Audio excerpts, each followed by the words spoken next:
Transmission troubles can be both frustrating and costly. Your transmission is one of your car's most complex and essential engine components. Once you have determined that it is your car's transmission that needs to be fixed, you will need to decide if you want to have your transmission repaired, replaced, or rebuilt. The cost of transmission repairs can vary widely based on a number of factors such as extent of damage, manual versus automatic, or the make and model of your vehicle. If you're looking for a reputable shop to help you identify specifically what has failed on your vehicle and think you need a transmission repair immediately, schedule an appointment before it is too late.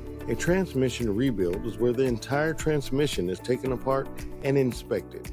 A transmission replacement means that you are replacing your entire transmission. Sometimes this option is called having your transmission remanufactured. When repairing a transmission, you are replacing the bare minimum amount of parts to bring your transmission back into working order.